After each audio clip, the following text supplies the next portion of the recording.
Jésus dit celui qui m'a vu a vu le Père. Les pierres, la pierre, je viens. Il faut me donner un seul apôtre qui a témoigné qu'il a effectivement vu Dieu. Pardon? Un seul apôtre, parmi ceux qui étaient présents, qui ont témoigné qu'ils ont vu Dieu. Je t'entends mal même. Tu ne peux pas ne pas entendre mal. Je dis, donne-moi un seul apôtre qui est en train de confirmer ce que tu dis, qu'effectivement Jésus était Dieu. Il faut donner. Donc, si les apôtres confirment là, il serait Dieu. Aïe. Mais ça est, Jésus parlait, non? Ça, aux apôtres, Jésus parlait. Bien sûr, tu as dit, puisque Philippe faisait pas des apôtres. Maintenant, il faut me donner un apôtre qui confirme ce que tu dis là. La réponse que Jésus lui-même a donnée là. Donc, oui, mais ce n'est pas à toi il a répondu. Il a répondu à ses apôtres. Montre-moi un seul apôtre qui a confirmé le fait que Jésus était effectivement Dieu. Tu fais pitié, mon ami. Tu fais pitié. Ce qui t'est donné, tu quittes là-bas. Tu me dis maintenant de donner à ce que un des disciples qui lui a dit ça. Mais toi, tu es en train de dire le... Quand on vous donne les livres, le message de Paul, vous dites que non, que ça c'est Paul. Paul n'est pas disciple. C'est fini. C'est à Paul, il parlait. Quand il parlait, Paul n'était pas là-bas. Toi aussi, tu n'étais pas là-bas. On va demander aux apôtres là s'ils ont vu Dieu. Tu es d'accord? Ok, au lieu de demander aux apôtres là, maintenant, Actes 3.13, on va lire. Actes 3.13. Mon ami, si on demandait à Jésus lui-même. Tu as vu, non? Tu frayas. Ok, on va demander aux apôtres. Les apôtres étaient là. Calme-toi. Les apôtres étaient là. On va lire. T'as dit que notre jeu. Tu penses à un jeu. On va demander aux apôtres. On a demandé au plus grand qui est Pierre. Actes 3.13. Le Dieu d'Abraham, d'Isaac et de Jacob, le Dieu de nos pères, a glorifié son serviteur Jésus que vous avez livré et régné devant Pilate qui était David qu'on le relâcha. Est-ce que Pierre a reconnu que Jésus est Dieu? Pardon? Est-ce que Pierre a reconnu dans ce verset-là que Jésus est Dieu? Jésus, il est reconnu. Je dis, Pierre était là, et c'est lui que Jésus a désigné comme le plus grand parmi ses apôtres. Jésus a fait quoi? Dans Actes 3.13, là, l'apôtre Pierre, là, il dit que le Dieu d'Abraham, d'Isaac et de Jacob, le Dieu de nos pères, a glorifié son serviteur Jésus que vous avez livré et renié devant Pilate, qui était David, qu'on le relâcha. Vous avez renié le saint et le juste et vous avez demandé qu'on vous accordât la grâce d'un meurtrier. Il dit c'est le Dieu d'Abraham qui a glorifié son serviteur Jésus. Maintenant, lui, il était là. Il était là quand Philippe aussi posait la question là. Ça, tu sais c'est quoi maintenant? Oui, c'est ça qu'il dit là. Pierre n'a pas reconnu que Jésus est Dieu. Maintenant, qui a reconnu dans la Bible parmi ses apôtres à qui il s'adressait là qu'il est Dieu? Il faut prendre le Colossiens 1. C'est d'accord. D'accord. Il n'y a pas de problème. Ok, je suis d'ici là-bas. C'est là-bas, Colossiens 1. Je vais prendre le verset 15 en descendant. Verset combien? Il dit 15 en descendant. Il est l'image du Dieu invisible, le premier-né de toute la création, car en lui, lui ont été créées toutes les choses qui sont dans les cieux et sur la terre, les invisibles et les visibles et les invisibles, trône, dignité, domination, autorité, tout a été créé par lui et pour lui. Tout a été créé par qui? Bon, parce que tu as, on dit il est l'image du Dieu invisible. Tu n'as pas commencé. Parce que ça, il dit quand tu coupes comme ça là, on reprend si on met le il, je vais, quand on prend il. Bon, maintenant, selon le verset là, c'est de Jésus il parle. C'est de Jésus il parle. Non, moi c'est ça. Tout a été créé par qui? Fait, c'est ça, il dit, je suis honnête. Ça a été, Paul dit que ça, tout a été créé par Jésus. Et pour Jésus. Bon, la création, là, c'est intéressant à qui? Pardon? La création. Donc, c'est là où un apôtre confirme que c'est Dieu là, c'est ça. Parmi ceux qui étaient présents là, Paul était là-bas. Tu as demandé la terre, toute sa création là. Je t'attendais. Je vais te donner un Corinthiens 15. Je pense qu'après ça, il n'y aura plus de débat. 1 Corinthiens chapitre 15, à partir du verset 22. Et comme tous meurent en Adam, de même aussi tous revivront en Christ. Mais chacun en son rang. Christ, comme prémisse, puis ceux qui appartiennent à Christ lors de son avènement. Ensuite viendra la fin. Écoute bien. Ensuite viendra la fin, quand il remettra le royaume à celui qui est Dieu et Père, après avoir détruit toute domination, toute autorité et toute puissance. Ça veut dire quoi? Tu as dit que comme église, après ça qui a fait des bons. Vous expliquez ce que tu as compris déjà? On dit Ensuite viendra la fin. Non, il faut expliquer d'après ta compréhension. C'est pas ma compréhension qui est dedans. On dit viendra la fin. La fin n'a pas besoin de donner son... C'est ce qui est écrit là, on explique. C'est pas affaire de compréhension. Si tu mets une autre compréhension, là sera au contexte. Ensuite viendra la fin quand il remettra le royaume à celui qui est Dieu. Jésus va remettre le royaume à celui qui est Dieu et Père. Après avoir détruit toute domination, toute autorité et toute puissance. Donc il va remettre le royaume à qui? À lui-même. Merci. Il n'y a pas de problème, bien compris. De faire quoi? Quand Jésus disait celui qui m'a vu a vu le Père, là, Paul était là-bas. Qui m'a vu a vu le Père? Le verset que tu as donné où Jésus a dit à Philippe, celui qui m'a vu a vu le Père. Paul n'était pas là-bas. Donc maintenant, je t'ai dit de me donner parmi ceux qui étaient présents là, à qui Jésus s'adressait là. De me donner un seul. Tu ne connais pas l'histoire de Paul. Non, si tu veux qu'on soit dans l'affaire de Paul là, moi-même j'ai des versets ici même, de Paul même qui montrent. En fait, il ne faut pas on passe l'histoire de Paul. Tu veux qu'on laisse les apôtres? Tu veux qu'on laisse les apôtres pour aller dans Paul ou même tu veux que tu... Faut m'essayer de donner une apôtre. On n'est même pas sur les apôtres.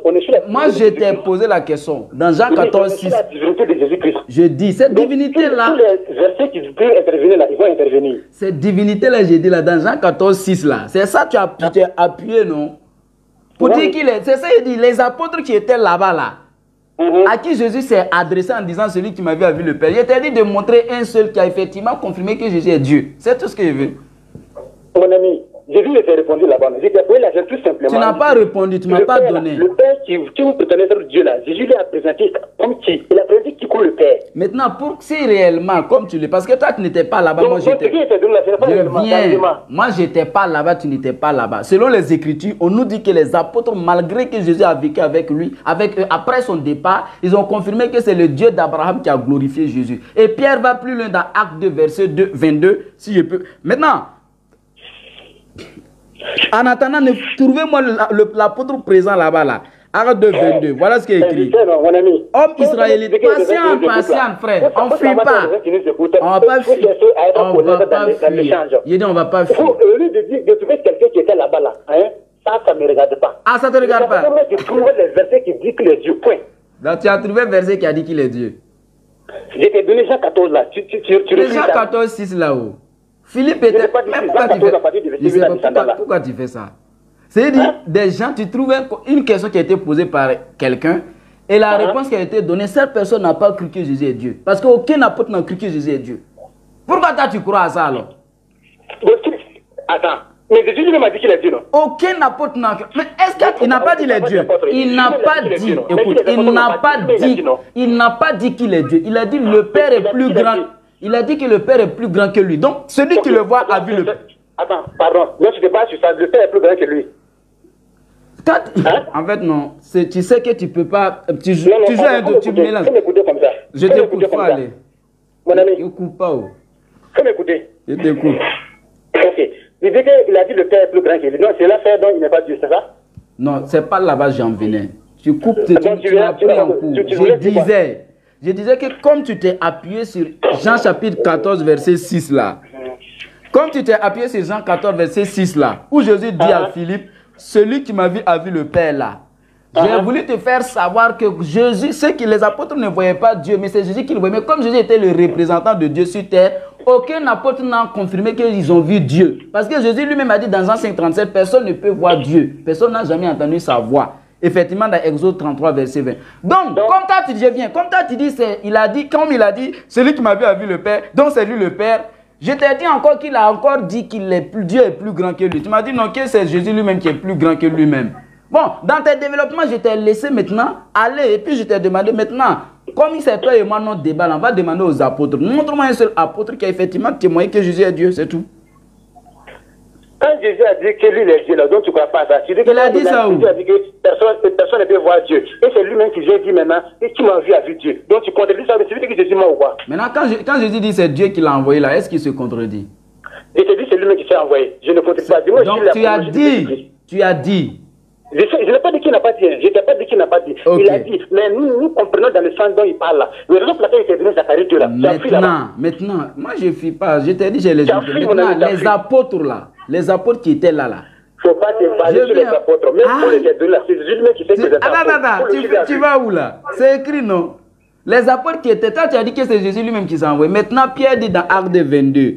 homme israélite, écoutez ces paroles. Jésus de Nazareth, cet homme à qui Dieu a rendu témoignage devant nous par les miracles. Entre et puis Pierre, là, qui ment? Ok, personne ne ment. Ah. Pierre ne ment pas, moi je ne mens pas aussi. Mais Pierre dit ici que Jésus est un homme que Dieu a rendu comme témoignage. Non? Bon, il faut reprendre Zacharie 2, on va voir. Non, on est d'affaire de Pierre qui est plus proche de Jésus que Zacharie. Je ne refuse pas. Je reprends le verset. Homme israélite, écoutez ces paroles. Pierre n'a pas fait maçon de Zacharie ici. C'est Pierre qui est plus. Moi, mais ça n'a pas été confirmé malheureusement. C'est quoi donc? Si ça avait été confirmé là, c'est pas toi qui allais être le premier à l'introduire, c'est Pierre. Attends, quel genre de confirmation tu veux? C'est confirmé ou que c'est Jésus qui est Dieu là? Aïe. Mais deux ans que tu as lu là, ça c'est quoi? Aïe, je te dis, ceux même qui ont participé à la scène là n'ont pas reconnu Jésus en tant que Dieu. Mon ami, je vais te faire savoir, hein. Et Dieu envoyé de Dieu là, c'est la même chose. La raison pour laquelle il te fait savoir, je donne la référence dans Zacharie pour dire que notre Dieu qui va venir là, il sera un envoyé de Dieu. Tu comprends? Donc il fallait lui, tu vas voir. En fait, non. C'est ça, le découpage que tu fais là. Tu n'es pas plus expérimenté par rapport que les pierres là qui maîtrisaient les Écritures. Mon ami, Pierre a clairement défini. En fait, c'est toi tu jettes Pierre. Tu sais que ton sort est scellé en fonction de Pierre, non? Tu sais ça, non? Pardon? Ton sort est scellé en fonction de Pierre. Comment parler en fonction de Pierre? Bien sûr, Pierre, Jésus a dit à Pierre que tout ce que tu vas sceller. Pierre n'est pas le seul disciple. Jésus dit à Pierre, tout ce que tu auras scellé sur terre sera scellé au ciel. Donc, il ne faut pas prendre Pierre pour n'importe qui. Quand il dit quelque chose, il faut écouter. Tu as compris? Voilà, quand il dit que Dieu a rendu, Jésus est un homme que Dieu a rendu au témoignage par des miracles parmi nous là. Et quand il dit Jésus est serviteur de Dieu là, il ne faut pas contester, sinon tu peux avoir des problèmes. Je dis Amen à ça, je dis Amen. Maintenant, pourquoi tu contestes? Pierre qui était plus proche de Jésus. Amen à ça, il a été envoyé. Mais Pierre était plus beau, donc Pierre ne connaissait pas Jésus. On dirait que tu veux écouter. Il dit Amen à ça. Il a été envoyé. Donc Pierre ne connaissait pas Jésus.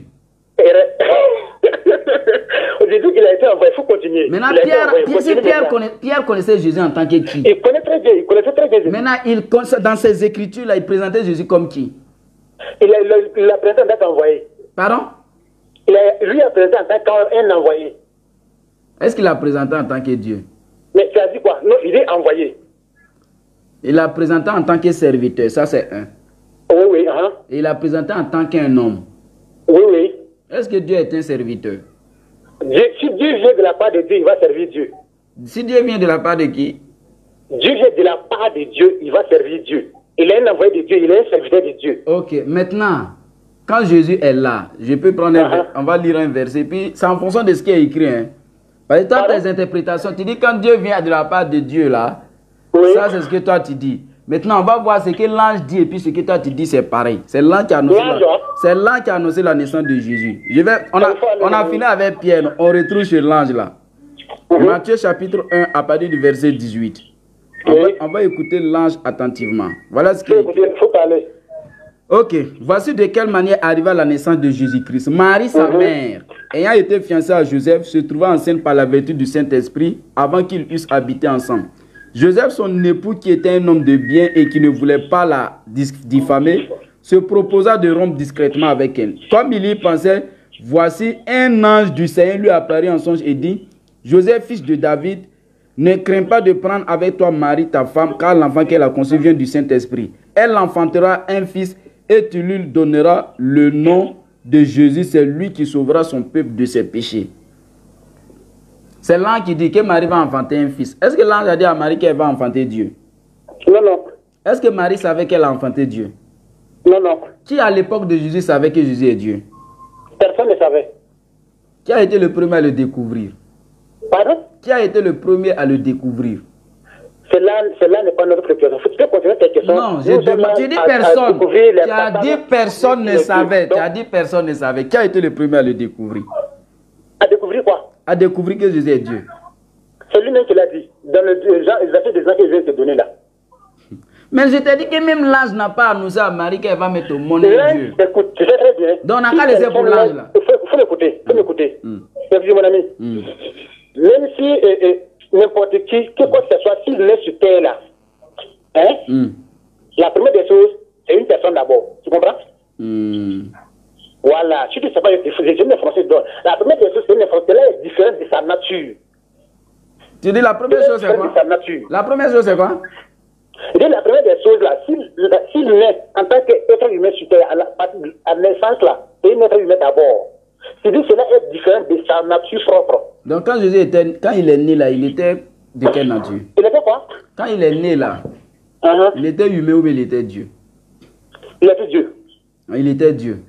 Oui, oui. Maintenant, je reviens sur tes versets que tu as dit là. Je n'ai pas fini de parler. D'accord, il était quand tu dis que l'ange est venu là-haut, hein? Que l'ange est venu lui dire quoi à Marie? L'ange lui répondit, je suis Gabriel, je me tiens devant Dieu, j'ai été envoyé pour te parler et pour t'annoncer cette bonne nouvelle.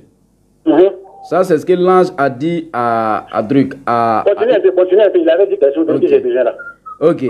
Au 6e mois, l'ange Gabriel fut envoyé par Dieu dans une ville de Galilée appelée Nazareth, auprès d'une vierge fiancée à un homme de la maison de David nommé Joseph. Le nom de la vierge était Marie. L'ange entra chez elle et dit, je te salue toi à qui une grâce a été faite, le Seigneur est avec toi. Troublée par cette parole, Marie se demandait ce que pouvait signifier une telle salutation. L'ange lui dit, ne crains point Marie, car tu as trouvé grâce devant Dieu. Et voici, tu deviendras enceinte et tu enfanteras un fils et tu lui donneras le nom de Jésus. Continue. Ok. Il sera grand, il sera appelé fils du Très-Haut et le Seigneur Dieu lui donnera le trône de David, son père. Il régnera sur la maison de Jacob éternellement et son règne n'aura point de fin. Marie dit à l'ange, comment cela se fera-t-il puisque je ne connais point d'homme? L'ange lui répondit, le Saint-Esprit viendra sur toi et la puissance du Très-Haut te couvrira de son nom. C'est pourquoi le Saint-Enfant... C'est bon. Qu'est-ce qui viendra sur Marie? C'est le Saint-Esprit. Non, c'est qui? C'est un nom? Non, non. C'est quoi? C'est le Saint-Esprit. Donc tu dis que ce n'est pas un nom? Le Saint-Esprit. Ouais, très bien. Si c'est le Saint-Esprit, bon, donne sa nature d'abord. La nature du Saint-Esprit, c'est quoi? Je ne l'ai pas vu. Le verset n'a pas dit qu'il n'a pas donné sa nature. On ne l'a pas vu. Voilà. Donc, tu ne sais pas donné sa nature. Donc, c'est le Saint-Esprit qui est devenu Jésus-Christ. Mais toi, comment tu comprends cette transposition de nature là? Du Saint-Esprit à homme là, tu comprends ça comment? C'est le Saint-Esprit qui est quoi? Hein? C'est le Saint-Esprit qui est quoi? Je ne sais pas. C'est le Saint-Esprit qui a fait quoi? Non, l'ange a dit que c'est le Saint-Esprit qui va descendre sur Marie, non? Mais l'ange, est-ce que l'ange a informé la naissance de qui? À Marie. Mon ami, je te pose une question très simple. C'est ça, il dit, moi j'ai répondu. C'est le Saint-Esprit qui va descendre sur Marie, non? Tu vas le couvrir de son ombre. Voilà. Regarde. Le Saint-Esprit va descendre sur lui. Il va le couvrir de son ombre. Regarde. Non, il dit le Saint-Esprit là. C'est un homme, non? Faut te calmer. Regarde le verset. Le Saint-Esprit viendra sur toi et la puissance du Très-Haut te couvrira de son ombre. Oui. Donc c'est le Saint-Esprit qui vient et la puissance de Dieu couvre Marie. Très bien, je te pose la question maintenant. Et le Saint-Esprit là-haut, lui c'est un homme? Bien sûr que ce n'est pas un homme. Mais ce n'est pas un homme. Celui qui est devenu Jésus, c'est quoi? Le Saint-Esprit là. D'abord Jésus là, il est né sans père. Je sais. Donc quand tu dis c'est le Saint-Esprit qui est devenu Jésus là. Qu'est-ce qui est devenu Jésus alors? D'abord Jésus, Marie est tombée enceinte comme toutes les femmes. Elle a accouché, bien sûr, elle a accouché comme toutes les femmes. La grossesse de Marie était... Comme toutes les femmes, bien sûr, c'est une grossesse... un rapport sexuel. C'est pas de ça.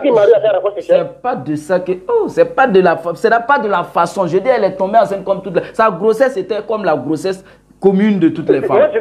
Donc c'est de ça que je parle. Donc cette grossesse, je viens. Est-ce que... Permets. Donc quand je dis sa grossesse là, c'est un homme qui est sorti. Donc, comme c'est un homme qui est sorti, là, tu ne peux pas dire que c'est un esprit. Même quand tu prends l'exemple de... Il ne faut pas mélanger les choses. Maintenant, donc il a accouché le... La première des choses, d'abord, c'est un homme. Ah, donc il a accouché qui? Donc, ça veut dire Marie a accouché... Donc, je dis que l'esprit, ce n'est pas un homme. Donc, un esprit, là. Mais quand il naît de la femme, il devient homme. Et puis, c'est ça le problème. Maintenant, on dit la puissance du Très-Haut le couvrira. Donc c'est Dieu qui a annoncé sa propre naissance ou bien il a annoncé la naissance de quelqu'un. C'est ça, c'est lui-même qui a annoncé sa propre naissance. C'est écrit où? C'est écrit où?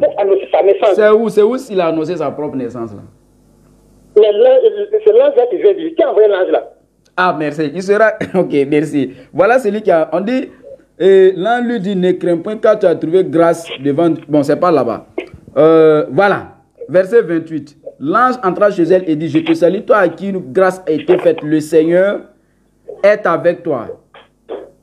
Ne crains point, Marie, car tu as trouvé grâce devant Dieu. C'est le verset que je cherche.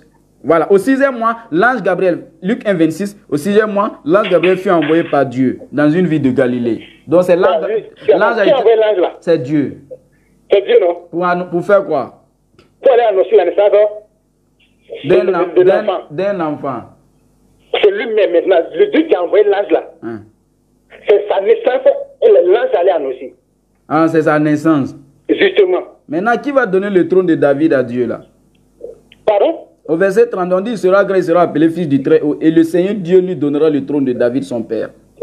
C'est lui-même qui se prend ça. Qui va donner le trône? Pardon? Qui va donner le trône? Il dit c'est lui-même. C'est Dieu lui-même qui va donner le trône à qui? Voilà, comme je t'avais dit que c'est lui qui a envoyé l'ange. Il va donner le trône à qui? Oh, il ne comprend pas ce qu'il dit quoi. Dieu dit que le Dieu qui a envoyé l'ange là, c'est ce Dieu qui va naître. C'est écrit où? C'est écrit où? Il se prend lui-même. C'est lui-même encore. C'est pas avec quelqu'un d'autre. C'est lui-même d'abord. L'enfant qui est là, qui va naître Jésus-Christ là, c'est Dieu lui-même. Maintenant, c'est écrit où? Qu'est-ce que c'est écrit où? C'est écrit où que c'est lui-même? Non, je dis c'est écrit où que c'est lui-même. Dans ce que j'ai lu là, c'est écrit où que c'est lui-même. C'est ça, il ne voit pas là. Ah, ok. Cela n'est pas écrit. Mais Jésus a dit que lui, son père là, c'est lui-même, non? Que quoi? Que son père, Dieu là, c'est lui-même, non? Il n'a pas dit ça? Donc, dans Jacques 14, il a dit tout là-bas. On va partir. Tu avais touché un verset qui va revenir là-dessus. Colossiens 1, 15 là, on n'a pas fini. Tu avais posé une question là-bas.